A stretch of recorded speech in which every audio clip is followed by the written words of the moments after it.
If we give kids more control over their lives, it means that we're ceding control.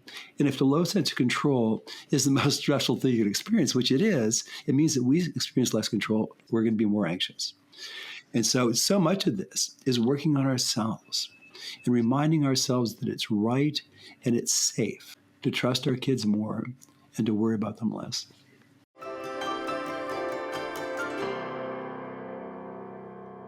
One of the most stressful things a person can experience is a low sense of control. So what does that mean for how we parent our children? Joining me this week is clinical neuropsychologist and the founder of the Stixrud Group, Dr. William Stixrud. He's also a faculty member at the Children's National Medical Center and an assistant professor of psychiatry and pediatrics at the George Washington University School of Medicine. Additionally, Dr. Stixrud is the co-author, along with Ned Johnson, of the nationally best-selling book, The Self-Driven Child, that has been published in 18 countries and 17 languages and has sold almost 1 million copies worldwide. His latest workbook, The 7 Principles for Raising a Self-Driven Child, was just released this March and offers step-by-step resources for parents striving to raise self-motivated, secure, and joyfully driven children. So we explore how secure attachment is the foundation for developing autonomy, why treating our kids with respect early on sets the stage for resilience and confidence, and how supporting, not rescuing, your kids when they're in distress can have a lifelong benefit. So from navigating meltdowns and unwanted behaviors to building self-directed motivation outside of conflict moments, this episode will give you very practical tools and things you can apply right away for giving your child appropriate control, helping them to trust their own judgment, and foster a really, truly internalized sense of self to help them feel confident that they're capable of handling whatever challenges might arise. Hi, I'm Dr. Sarah Bren, a clinical psychologist and mom of 2. In this podcast, I've taken all of my clinical experience, current research on brain science and child psychology, and the insights I've gained on my own parenting journey, and distilled everything down into easy to understand and actionable parenting insights, so you can tune out the noise and tune into your own authentic parenting voice with confidence and calm. This is Securely Attached. Hello, welcome back. Today we are going to be interviewing Dr. William Stixrud. Thank you so much for coming on the show. I'm very excited to hear. Well, thanks for having me. Yes. So you have written a couple very important books in the world of parenting. Can you talk a little bit about, the self-driven child and maybe the work that you do that led up to kind of orienting you to this is the thing that parents just need to understand? Sure. So I'm a clinical neuropsychologist, and I made a living for over 40 years now testing kids who are struggling in some ways. And I noticed very early on that so many parents of school-age kids, they say, I dread dinner time, because after dinner, it's like World War III, just fighting for my kid to get his homework done. And I see the adults spending 90 units of energy to try to get a kid to do something, and the kid would spend 10 units of energy, and it didn't change until the energy changed. And so that had a formative experience. It was a formative experience for me. And also, when I started to study what stress does to the brain in the late 1990s, I realized that the most stressful thing you'd experience is a low sense of control. And I also learned that all the mental health problems, anxiety, mood disorders, substance use disorders, they're all related to a low sense of control. Mm-hmm. They're all stress-related problems. And the most stressful thing you experience is a low sense of control. So I figured that sense of control must be a pretty big deal if it looks like it's the key to mental health. Mm-hmm. And also, my co-author, Ned Johnson, and I lectured a lot about motivation. In the process, I did a lot of research on motivation. And everywhere I looked to try to understand how do kids develop that self-motivated, self-driven, intrinsically motivated quality, mm-hmm. All the arrows pointed in the direction of autonomy. You have to have a sense that this is my life, and I'm not being forced to do it. And so that's kind of how I got to this idea of a sense of control is so important. And I think my co-author Ned and I, we think the two important things that we can do, most important things we can do for our kids are, number one, help them feel that they're deeply and unconditionally loved, that kind of secure attachment, and also develop a healthy sense of control especially as they get older, over their own lives. But we can start when they're really little. I think that's so important, laying like sort of the groundwork, because obviously, I mean, you bring up attachment. That's sort of my like topic of choice, right? Started a whole podcast on it. Yeah. But I feel like they're connected, right? Like because the ability to feel in control of your environment as a child who is presumably a part of a larger family system is a relational thing, right? It requires both the child to experience authentic sense of agency and control, but that really requires the parents to participate in that. And that, I think, is where because it's a dance, that's where it can get tricky. That's a really good point. And without secure attachment, you never feel safe. And so things always feel out of control. Mm-hmm. So I think they really are very related. Yeah. So because I'm a mom, I get into power struggles with my children, and I have to navigate this, like my own urge to control what is happening and what they are doing and what they're not doing. And I also, when my best self is parenting, I'm really aware that like I want my kids to cross the finish line by themselves, to sit and struggle, to feel my trust in their ability to figure stuff out without me swooping in. And sometimes those things can be in harmony, and sometimes they're at odds. Like I have conflict around this as a mom who knows better but can't help myself. There's like a compulsive quality sometimes in the moment to being like, I could just do this faster. I have an agenda, or I'm scared that something really bad's going to happen, or I'm frustrated that you aren't doing it the way I want you to do it. Yeah. Like there's a lot of self-talk that happens on the parent side. It's true. And, so there are times when, you just put on you're late, you just put on the kid's shoes, he doesn't do it himself. And that's not the end of the world. It's just that. But in our first book, The Self-Driven Child, the subtitle is The Science and Sense of Giving Kids More Control of Their Own Lives. And there's so much science to support this idea that ideally kids, when the time they're little, do you want to do it this way or this way? We respect that they're individual people who have their own minds and their own preferences. They like some foods, they don't like others. They're the ones who know when they're hungry and when they're full. Mm-hmm. And just treating them respectfully from the time that they're little, I think is just getting our head around that that's the right thing to do. Because ultimately our goal, at least from my point of view, is for kids to be able to run their own lives successfully before they leave home. And to do that, they have a lot of practice setting their own priorities, setting their own goals, solving their own problems, resolving conflict, and making their own decisions. And we can start from the time that they're very little. Do you want to do it this way? Which outfit do you want to wear? And respectfully. And I think that getting our head around the idea that it's right for kids, and the way kids develop that kind of resilient quality, that confidence that they can handle stuff, is through handling stuff. Mm-hmm. And once we realize that they have to, you don't develop that kind of emotional courage to go into a stressful situation and knowing I can handle this, because you develop that by having handled stuff in the past. And so and just being clear about, we don't want to deprive kids of every opportunity to deal with stressful stuff. We don't want to. I was interviewed by somebody, I think in Finland. They call it curling parents, where you're sweeping the ice out of the way. Uh-huh. What they call that's their version of snowplow parenting. Right. And in any case, but once we get our head around the idea, they have to go through that in order to develop a brain. That when something stressful happens, they go into coping mode as opposed to trying to avoid it or freaking out. Mm. And so, no, it's not, because if we give kids more control over their lives, it means that we're ceding control. And if the low sense of control is the most stressful thing you can experience, which it is, it means that we experience less control. We're going to be more anxious. Yes. And so much of this is working on ourselves and reminding ourselves that it's right and it's safe to trust our kids more and to worry about them less. Yes. It's so interesting. And I know you're very familiar with SPACE, supportive parenting for anxious childhood emotions. I know you Yeah. talk about it in your book.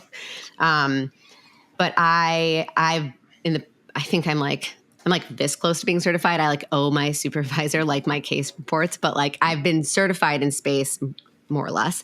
And Ellie Leibovitz has been on the podcast, and so has Yara Shimshoni. And I love SPACE because I feel like it talks a lot about this. Yeah. One, instilling in anxious children specifically that they can handle the feeling of being worried about something or being stressed about something or wanting to avoid a feeling. And we aren't going to continue as parents to modify the environment or modify our behaviors to keep rescuing them from that feeling. Yes. Yeah. But I think when I do SPACE with families, more often than not, I'm really managing parental anxiety in SPACE is so, systematic.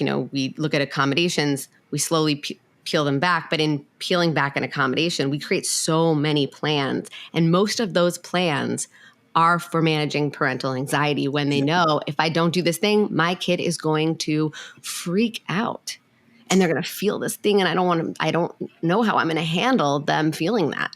Yeah. Yeah.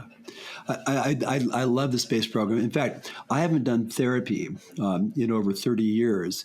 But I actually got trained in SPACE myself. The approach speaks to me, in part because it's a way to help kids change without trying to change them, and that's without using force or control.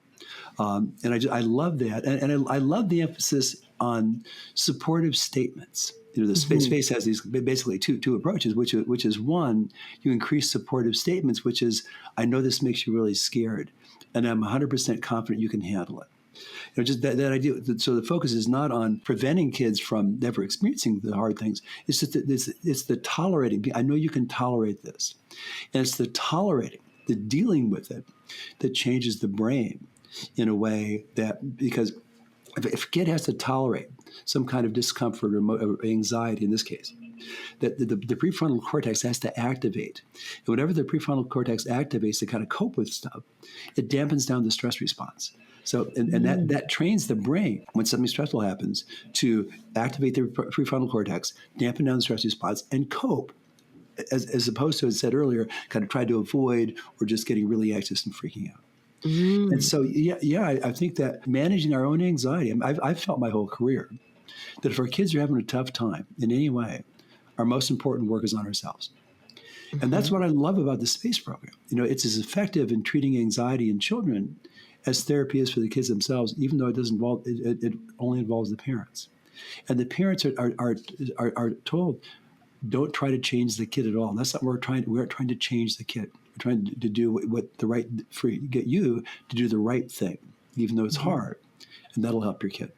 Right. I love that. Yeah. And I love that Ellie always says, he's like, I think he does a very nice job, because I think parents can sometimes hear like, well, I have to fix what I'm doing, and then I feel like I did something wrong, right? And so we can feel shame, right? Or blame for ourselves.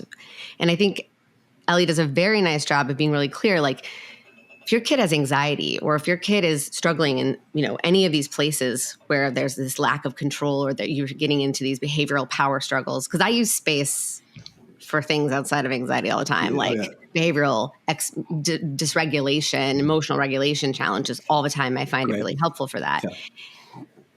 But it's because I think it's a regulation issue, not necessarily like anxiety is a regulation issue. Explosive behaviors is a regulation. It's all regulation based. But like you as a parent, just because you have the capacity to shift your behaviors to make an impact doesn't mean you caused it, right? Like you may not have caused it, but you have the power to shift your approach, and it shifts your child because we're so in sync with each other. I always say, like, when you're in a dance with your kid, instead of constantly trying to get them to stop doing the dance, change your dance, because they will sync up with you because they are so hardwired. Going back to this neurological stuff, like their brain and nervous system is tracking you for safety constantly. Like they don't even know they're doing it. They're hardwired. They're from birth been wired to track you.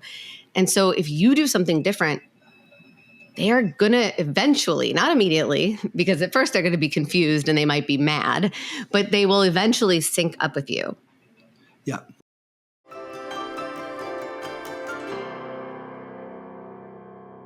Hey, just jumping in here for a quick moment, because you just heard us talk about a therapy practice called SPACE, Supportive Parenting for Anxious Childhood Emotions. And I want to let you know about a resource that my group practice offers for parents who want to dive deeper into this powerful therapeutic approach. At Upshur-Brunn Psychology Group, we run a virtual 4-week small group SPACE program designed specifically for parents of children and teens struggling with diagnosed anxiety, OCD, or excessive worries. This group helps parents create a personalized roadmap to support your child, not by changing their behavior, but by focusing on the one thing you can control, your own. To join the waitlist or learn more about how SPACE and other evidence-based parenting supports can help you navigate parenting challenges like anxiety, emotion regulation, or behavioral struggles, visit us at upshurbren.com. That's UPSHURBREN.com. You can also schedule a free 30-minute consultation to learn more about our services and receive our personalized recommendations for the best support that aligns with your family's unique needs. I'll stick some links to all of that into the episode description so you can easily access this from wherever you're streaming the show.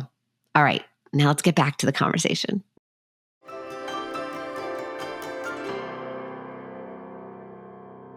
I was trained many years ago in family therapy, and it's oftentimes the approach was, I'm going to work with whoever wants to change. And commonly, it wasn't the kid who wanted to stop tantruming; it was the parents who wanted to stop tantruming. And so I think you're exactly right that we have so much power, not over our kids, but power to change our own steps to these unproductive dances. And that's kind of why the title of the second chapter in A Self-Driven Child is "I Love You Too Much to Fight with You About Your Homework." And I wrote that actually in an article in McCall's magazine in 1986 because I just saw so many families with, as I said, this World War III, all this fighting over homework. And I learned in 1986 that homework doesn't contribute to learning in elementary school. I thought, what's all this fighting about? So I said, that takes two to fight. Just tell your kids, I love you too much to fight with you. And then say, I'm willing to do anything I can to help you. I'm willing to be your homework consultant. I'm willing to sit with you from 6:30 to 7:30 every night and help. I can teach you stuff if I can. But you're the most precious thing in the universe to me, and I don't want to fight with you all the time about this. Also, I don't want to act like somehow I'm supposed to be able to make you do this. I couldn't make you do this. All you have to do is flop on the floor. And I think that focusing on what we can do, there's a chapter in our second book called "The Language and the Silence of Change" that talks about the SPACE program and also about other approaches that for helping people change that don't require us to try to change them. Right. Because when we try to change people, as Elie Leibovitz says, what we get every time is conflict and resistance. Yeah. I mean, his whole model is built on nonviolent resistance, which is what I think you might be. Yeah. Well, it's interesting, too, Sarah, that I had dinner with Elie and a couple other people a couple months ago. And in our second book, so one of the people who reviewed our second book said, well, who had more psychoanalytic kind of angle on things. Well, we should emphasize co-regulation more than these kind of not accommodating. And I asked Elie, I said, how young of kids can we use this approach with? And he said, any age.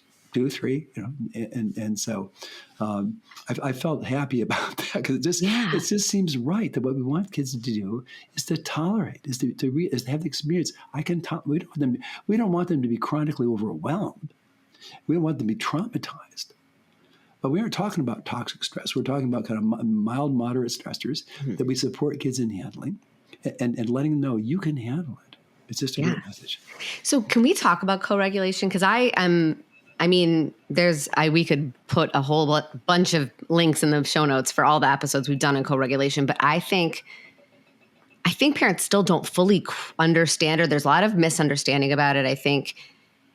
But I very strongly believe that if we're dealing with a conflict with our kid and we can prioritize the regulation part first, a lot of the things we want to happen, our agenda items, can get realized in the calmness afterwards. But if we push our agenda in a dysregulated moment, we're going to derail our goals.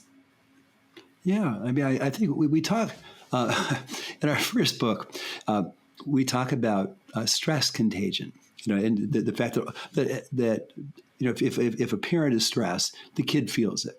And we're concerned more about highly stressed parents making their kids stressed.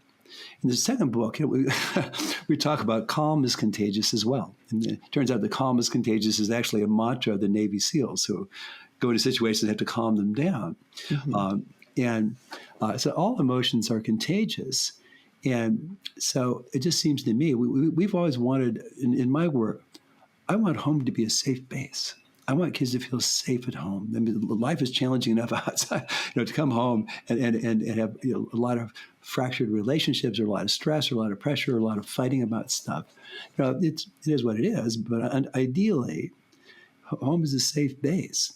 And so I think that you're absolutely right that when I first I gave a series of workshops several years ago on this idea of being a non-anxious presence. Which is not a term that I made. I wish I did. I didn't make it up. I got it from a guy named Edwin Friedman. But the idea is that any system, whether it's a couple, or it's a family, all the way up to schools, churches, synagogues, to corporations, they work best if the people in charge, if the leaders, are not highly anxious and emotionally reactive. And when I heard about this 20 years ago or so, I thought, well, that makes sense, because if you got a toddler who's having a tantrum in a store, it's much easier to deal with it if you stay calm. If you've got an infant that's trying to sleep and you're trying to soothe it, if you stay calm, it's just much easier. If you've got a 15-year-old who's coming home from school and just got dumped by his girlfriend, you can be much more helpful if you stay calm. And it made sense to me that this is the direction in which we want to move, of being a non-anxious presence that allows us to co-regulate and with kids in a helpful way. Yeah. And I think when we can get our calm in a space, I think a big myth with co-regulation is if I'm calm and I'm effectively co-regulating, then I should be sitting with a calm child. That's how I know it's working. And I think what parents don't always get is that you kind of have to think about like the arc of that dysregulation hitting. It's like, yes, if you can co-regulate, you may not see how much higher that arc could go because you're stopping the escalation, right? Right. But your child still has to get down from that peak. And they might not necessarily do that as fast as you expect. Yeah. And so I'm curious if there are any strategies for co-regulating or myths that you think parents like maybe put too much pressure on themselves to see a particular type of outcome with it that would be helpful to rethink. It's not something that I'm an expert. The co-regulation is not something I'm really an expert on. And so you would have much more ideas about that than I do. So, no, I think that that giving up the idea, making peace with the idea that we really can't control our kids it's scary at first. But it's very empowering once you realize that. And I remember when my son was like 3 and 4, sometimes he'd start to tantrum about something, and I'd say, Elliot, you're acting like I think I could make you do this. I couldn't make you do this. All I'd have to do is flop on the floor. I prescribed these various ways that he could beat me if I tried to fight him on it, if he fought me on it. And so I think that idea of giving up, trying to force, thinking that we're supposed to. And sometimes we have to, if you're late for school, occasionally I have to pick them up and put them in the car, and then. But that's not forcing them. We're doing it. It's not them. Because you really can't force a kid to do anything. Right. And so giving up that idea that we supposed to be able to force our kids, supposed to be able to make them do stuff, I think is really empowering. And I think it also contributes to that kind of calmness that allows you to co-regulate. But I'm not an expert in that topic. Right. But it sounds like you're saying the same thing I would say, which is you have to kind of let your own mind accept that this is going to be hard. And that, like, I, as a parent, am going to try to not control. Like, if I give up control of my child's emotional expression, all of a sudden, I can orient myself to the things I can control. Like you were saying, control is a massive predictor of the stress response, right? When I feel out of control, I feel stress. When I feel in control, I feel calm. Probably doesn't feel quite that fast in the moment, but like that's generally the direction your train is moving in, right? Yeah. And so if I can orient myself in these hot moments off of the things I cannot control, which is my child's body. Like, I have so many kids, parents that work with kids, they're like, they spit, they scream, they kick. I'm like, you can probably physically hold them from the kicking. But the thing, like spitting, screaming, these are the hardest ones, right? I have seen kids pee on floors in a rage, like, and I'm like, yeah, the more you try to control that, the more they will quickly realize you cannot. Like, this is like massive power struggle territory, right? Like, Right. When we really are trying to hold tightly onto things that we aren't actually in control of, and our child becomes fully aware of that, we really get into some tricky territory. So I often am like, if you can't physically stop them from doing it, move your attention off of it and onto where you direct your attention is also where your child is going to pay attention. And so if you keep trying to control spitting, for example, which you just cannot stop a child from doing, and they know it, right? That's why some of these behaviors happen, I think, out of like sheer desperation for some semblance of control on the part of the child. So when we're in these entrenched power struggles, I think we have to really it's almost like a radical abdication of control, which is really hard because we have to really unlearn some patterns. What do you recommend for parents in these situations where it's like, okay, I get theoretically, I'm totally on board. I want my child to have authentic control. I let them pick their pajamas. I let them have these like really authentic choices in life. And also they cannot hit their sibling or they can't spit, at school when they're mad. And so with these behaviors that we don't have control over, like, how do we start to peel back some of that hyper attention on these really explosive behaviors? Yeah. So I suggest that parents not tell themselves you can't hit your brother because you can't stop. Right. They're alone for a minute. You can't stop it. So it's disempowering to parents to say you can't do this. And so we can certainly with little kids we say I can physically block you from doing some things, but as you said, I can't stop you from doing everything. And I think so much of the focus for me. I mean, once you're stressed, and your kid's stressed, forget it. I mean, there's really nothing meaningful you can do. You can't teach your kid anything. You can't impose a consequence that's going to have any kind of benefit when you're mad. And so we recommend that people walk away. Tell your kid, I want to help you, but I can't right now. I need a little time. I need time to.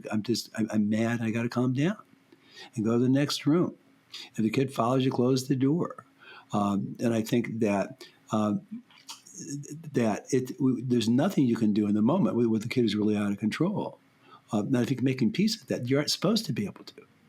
Mm-hmm. It's really helpful. The idea you aren't supposed to be able to control your child, and because if it's not possible, if you really can't make somebody do something. You can't make them stop. Mm-hmm. You can't make them want what they don't want. You can't make them not want what they want. Then making peace with that. Okay, now we're dealing with reality. Mm-hmm. And the reality is that when I'm upset and my kid's upset, I can't think straight. He can't think straight. Mm-hmm. And nothing's good to come out of this.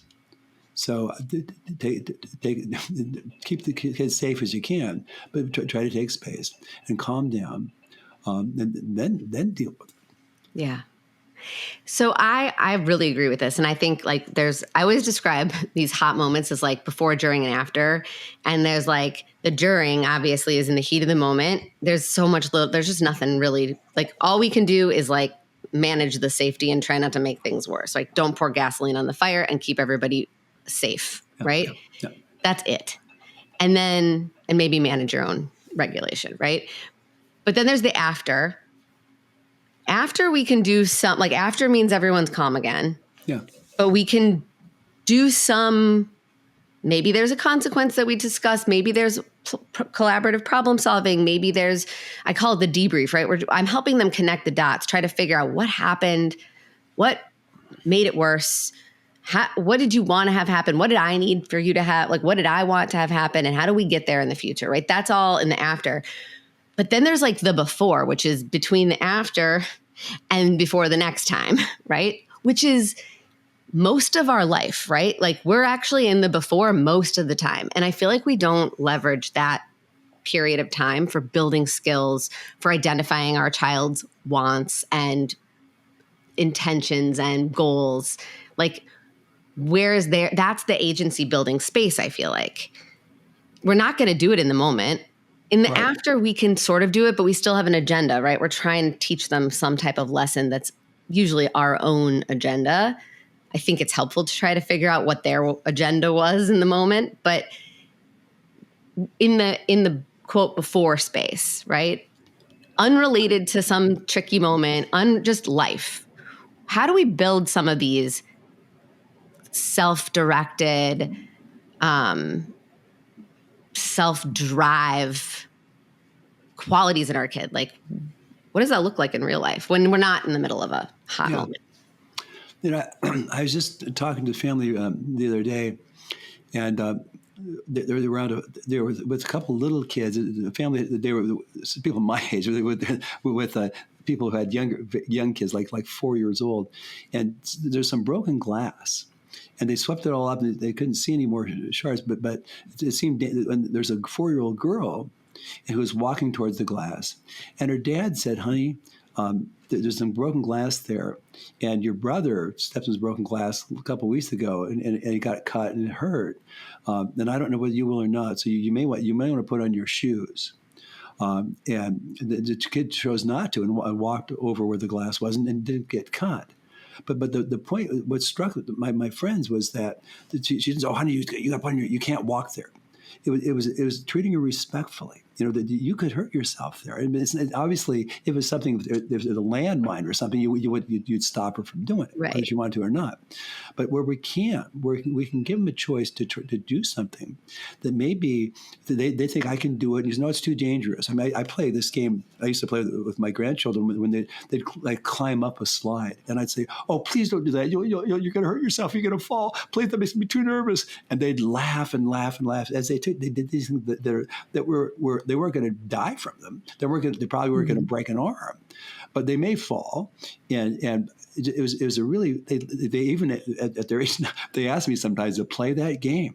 Right? I beg them not to do something that may be a little bit dangerous, but not life threatening. But that there's various ways that we can encourage kids and support them in doing things that could be a little bit risky. Where they could they could step on some glass and do something, but say that, give them the information and let them decide. And that may seem like an extreme example because it involves safety. On the other hand, if a kid gets a little glass in his foot, I mean, it's not not the end of the world. And the respect you convey to a kid when you say, you may want to go put on your shoes, honey, because you could get glass in your foot, as opposed to you can't walk there. Go put on your shoes. It changes kids. So when just a little bit. It doesn't have to do it all the time, but just a little bit of this kind of idea of letting them know your situation and what do you think? What do you think is the right thing for you to do? Yeah, they're like a collaborator. Yeah, well, yeah. I mean, I think that the model that the metaphor that I used starting in 1986 is the idea of a consultant. But what we're really doing is we're helping kids. We're teaching them. We're teaching them. You may want to try it this way. And what I was so struck when early in my career, where 40 years ago, it was much more common than it is now for kids, particularly in public schools, that if they struggle in kindergarten, they would repeat the kindergarten year, kind of give them the gift of time. And what I was so struck by the fact that I'd test a kid who was 19 years old, and I'd say, "Where are you in school?" And the kid would say, "I'm a senior in high school. I should be a freshman in college, but they made me repeat the first grade or the kindergarten." They're still pissed about it. All these years later, and it just seems so strange to me. I said, "So what I said?" And this may seem crazy, what I started doing is I'd say to the kid, I'd tell the parents, tell the kid, nobody's going to make you repeat kindergarten or first grade. It's going to be your call.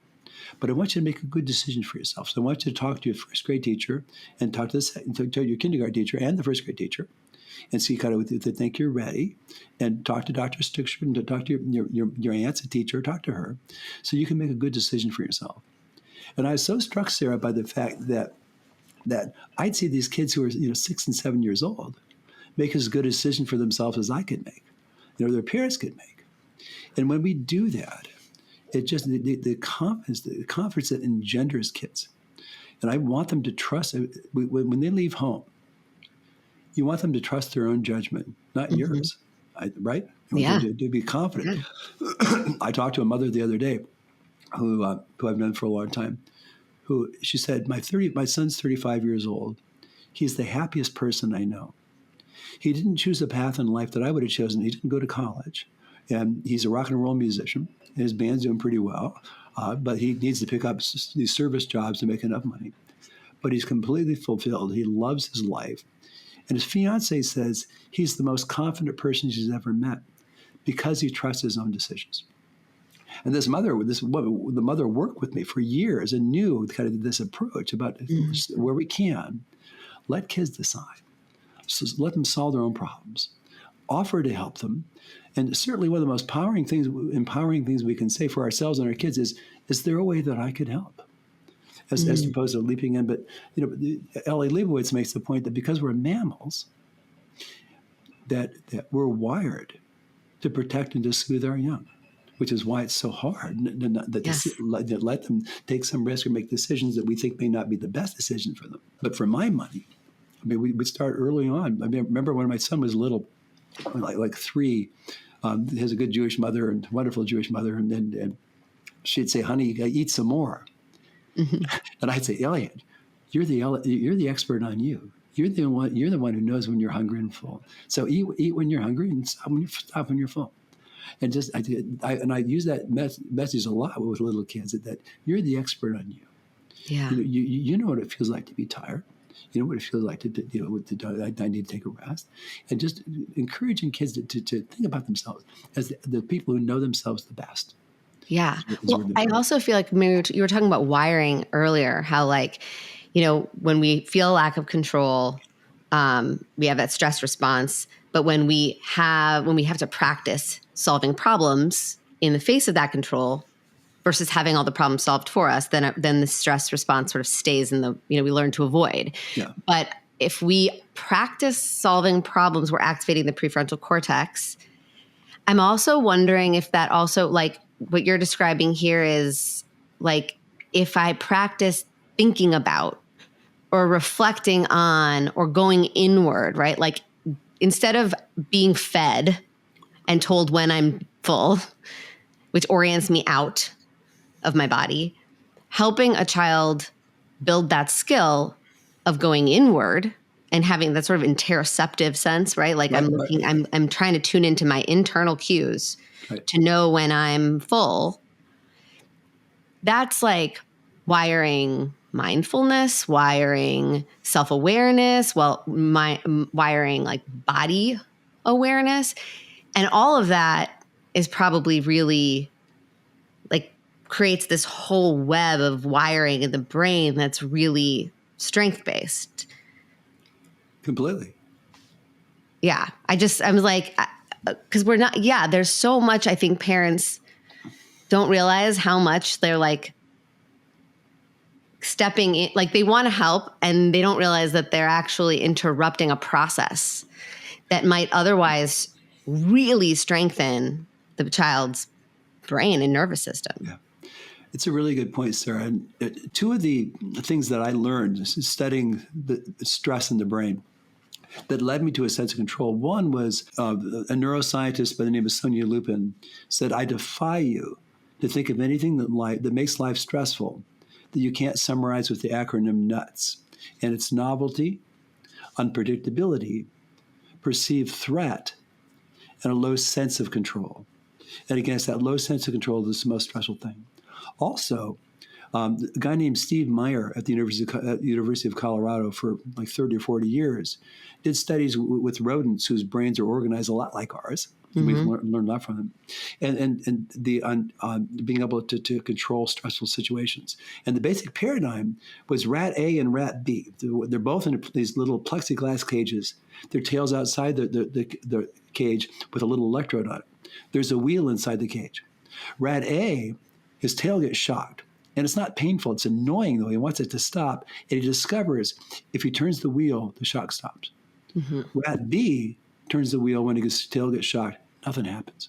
Mm-hmm. When rat A is turning the wheel, this is where I learned that the prefrontal cortex is activating and it's dampening down the stress response.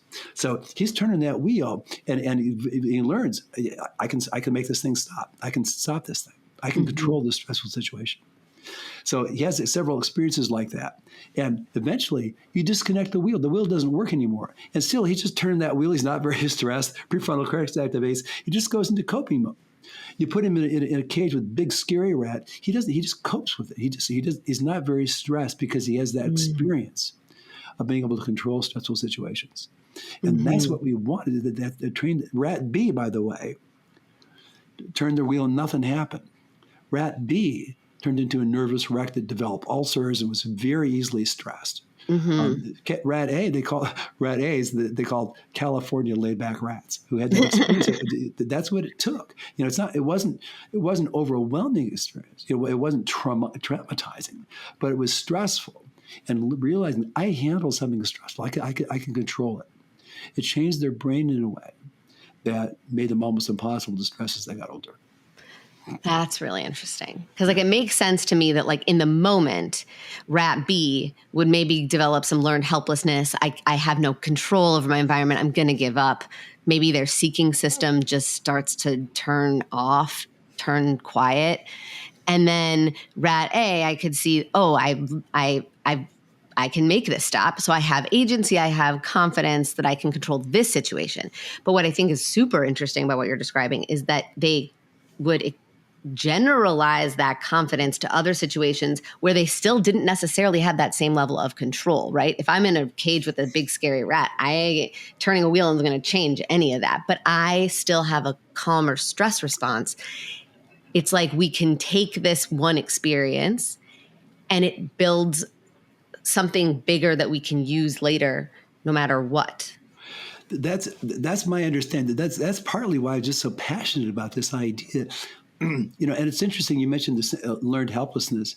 The Steve Mayer and Martin Seligman, who worked on the learned helplessness research. And the classic paradigm of that research is dogs in a cage, gets shocked several times, there's no way to escape. And eventually, you open the cage door, the dog gets shocked and it doesn't try to escape. And the assumption was he kind of learned, what can I do? I'm helpless. And Seligman and Meyer wrote a paper, I think in 2017, called Learned Helplessness at 50, What We Got Right and What We Got Wrong. Ooh. And what they got wrong was those dogs didn't learn helplessness. They failed to learn a sense of control. Oh,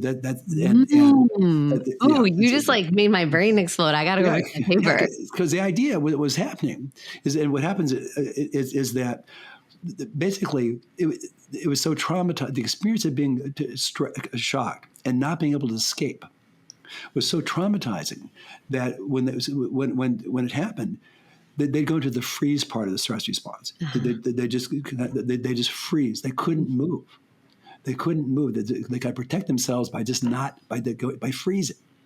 And it wasn't that they were thinking, nothing I can do about it. They froze. And so they failed to learn that sense of control. And so were they just a nervous system shutdown at that point? Exactly. Okay. In rats, it's the, I think, a Raphael dorsal nucleus that activates that freeze response, and it just kind of paralyzes them. And they that's how they deal with extreme stress. And we can't do. I mean, people can deal with extreme stress just by just going paralyzed, and not moving. And I think that I'm trying to think of, like, obviously not in such extreme situations, like day-to-day life with kids, right? Yeah. We want to build the agency. We want that self-driven confidence. We need to, I'm hearing you, look, we need to give them opportunities to make mistakes, step on the little bit of glass, like not follow our instruction, right? And then see what happens in that situation, reflect on it. We're supporting them, though. We're not just like, all right, I'm just going to let my kid run in glass and we'll see what happens. It's like we have to give them the sense that we're there with them, but we're not going to make all of these decisions for them. Yeah, and I don't want to give kids more responsibility until they're mature enough to handle it. I mean, you don't let a 5-year-old decide whether to cross a busy street by itself. I mean, I guess you could after enough training, but generally, say you're downtown. Say either I'll pick you up and carry you. We'll just hold my hand. We'll walk across the street. I mean, yeah, it's not a matter of kids need to make all those. The 4-year-old gets to run our family. Right. The 4-year-old's the boss. It's not that at all. It's just that what we want to shift our goal from thinking, my goal as a parent to make sure my kid always does the right thing, always does what I expect, always behaves, always does his homework, that kind of, to thinking my job as a parent to help my kid ultimately figure out how to be successful in this world, how to function well in this world, and ultimately as they get older, figure out who they want to be and what kind of life they want to create. It's that teaching, and part of it is modeling. Part of it is working out limits with kids so that they feel safe. And part of it is again, offering to help, not trying to force it, offering our advice and our wisdom and not trying to ram it down their throats, not telling them 1,000,000 times. It's letting them make decisions where they can and letting them know, I'm confident you can make a good decision for yourself if you have the information you need. And I want you to practice trusting yourself. And it doesn't mean that 5-year-olds have to make all their own decisions. Not at all. Yeah. It's just that's the goal, is to move in that direction where we're supporting, expressing confidence in them that they can handle their life, they can make their decisions, they can solve their problems with our support as needed. Whenever I want kids to have all the help and all the support they need. I just don't want to have more than they need, and I also don't want them to be fighting the help and support that we offer them. Is probably in their own best interest. Right. Yeah. I feel like the resistance is probably directly proportionate to their perception of how impeded they feel in their ability to kind of follow their plan A. Yeah. And so we do have to pull back. But I agree. I think it's really important. I think parents, I genuinely think it can get confusing for parents. They hear all these things and they think it sounds nice, but then they're in the middle of them, like a crowded parking lot, and they're like, wait, what am I supposed to do in this? I feel a competing thing coming on. Like, I always say to parents, like, it's your job to keep your kids safe. It's your job to keep them healthy. It's your job to move them through the schedule of the day. And it's your job to make tough decisions. And it's your job to love them. If they're struggling with something that's outside of those job descriptions, it's not your job. Like, yeah, and I would say that it's your job to keep a kid safe as much as you can. And I think that it's because I work with a lot of older kids as well, and with older kids, especially with teenagers, the best thing we can do is say, I can't keep you safe. But ideally, kids by that time, kids have enough experience trusting themselves and paying attention and making decisions that we don't have to worry so much about them doing risky things, because the kids want their life to work. They don't want to mess up their lives. But no, I agree. And when we think somehow our job is to make sure our kids always do the right thing. And there's in our new book, there's Post-it notes about something. And one of them is that it's more important for a kid to understand who's responsible for what than it is that he always does well. Because I see a lot of kids who have ADHD or learning disabilities or a lot of anxiety, and there's adults are working a lot harder to help the kid be successful than the kid does. And I find that it never changes until the energy changes. And people say, I feel like I'm working harder than you are. And I'm going to weaken you. I'm going to weaken you if I do that. And I care too much about you to weaken you. So, and usually my experience is when adults do that, they change the energy. The kids will step up to the plate. Yeah. No, I think in trying to help them be safe or be healthy or be successful even in that, right? Like the question isn't, how do I manage your safety at all times, but how do I teach you how to orient yourself towards your own safety or towards your own objectives or towards your own sense of success, your own unique intrinsic sense of I always say, like, self-actualization is more important than like achievement, because you could focus on achievement at potentially at the expense of self-actualization or self-drivenness, perhaps in this context. But if you focus on self-actualization, like helping your child identify what is their true path, then more often than not, like achievement will follow, but it'll be their own definition of achievement. It'll be self-driven. I love that. I love the idea of self-actualization, because it really is helping people find their own path. And I work with a lot of parents who feel of teenagers and they feel, and even school-age kids who feel that they've got to be pushed all the time to maximize their potential. And my feeling is that when kids are pushed all the time, they burn out. And the way you maximize your potential is by creating a life that you're happy with, and kind of figuring out what's important to me. We can talk with even little kids about what are things that are, what is most important to us. What are our values? We talk a little bit about quite a bit about this actually in our new book. Talking to kids about if there's a reason that you're on this planet. If we're religious, if God, why do you think you're here? What is it about you? They helping kids understand that this comes easily to me, that I have this quality, this can help me, I can help other people this way. I love that idea of thinking about self-actualization in kids. It's really cool. Thanks. Well, this was so interesting. I'm so grateful for you sharing your time and all of your wisdom. If people want to learn more about your work, if they want to find these books, I think they build upon each other. So definitely both of them would be a really good place to go. Like, where can they connect with you? Where can they find your work and follow along? So yeah, the Self-Driven Child, the first book, and the second book is What Do You Say? And it's about communicating with kids to develop the kind of motivation and stress tolerance and a relatively stress-free home.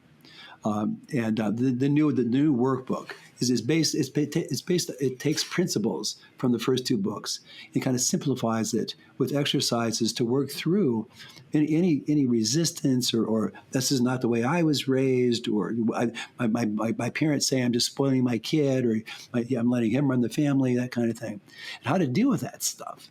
Mm-hmm. So I think the books is one place. The selfdrivenchild.com is our website. And my co-author, Ned Johnson, has a Self-Driven Child podcast, and we do that together occasionally. But he has a lot of really interesting people on the podcast that talks a part about our work. Amazing. So we'll link to all of that so people can find you. Yes. And thank you so much. Oh, what a pleasure. Such a pleasure.